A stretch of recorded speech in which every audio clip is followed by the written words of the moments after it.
নমস্কার বন্ধুরা, আজকে আর্যকর ঘটনা নিয়ে ওয়েস্ট বেঙ্গল ছাড়িয়ে পুরো ইন্ডিয়ায় এর তুমুল ঝড় চলছে।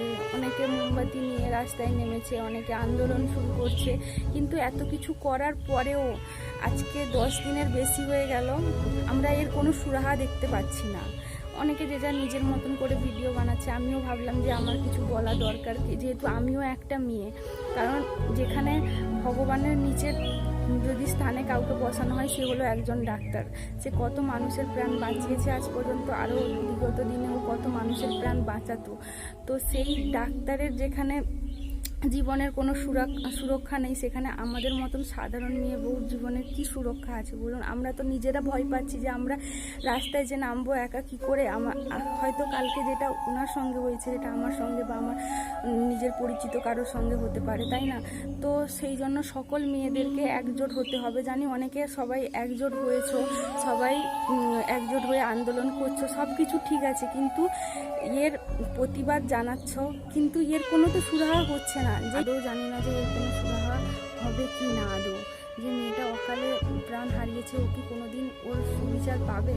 যে মা বাবা হারালো, সন্তান হারা হলো, তো সেও কি কোনোদিন তার বিচার পাবে? আর সব থেকে ভাবার বিষয় যে যে দেশে আমরা মেয়েদের সম্মান আর সুরক্ষার জন্য আন্দোলন করছি, সেই দেশের সরকারে কিন্তু একজন মেয়েই বসে আছে।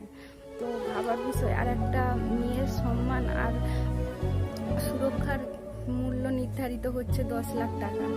এটা কি দেশের বিচার আমি জানি না।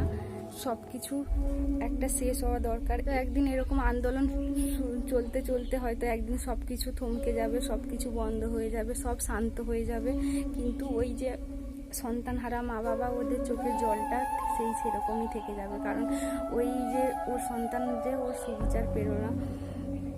যাই হোক, জানি না। তো আমার মনে হয় যে এর আসল প্রত্যক্ষ দোষী, যেই মোমবাতি নিয়ে সবাই রাস্তায় বেরোচ্ছে, তো সেই মোমবাতি দিয়ে সেই সব মানে কী বলবো, পশু বললেও পশুদের অপমান করা হবে। সেই জন্য সমাজের দুর্গন্ধ কীটগুলোকে যেন জ্বালিয়ে দেওয়া হয়, সেটাই হচ্ছে তাদের জন্য উপযুক্ত শাস্তি।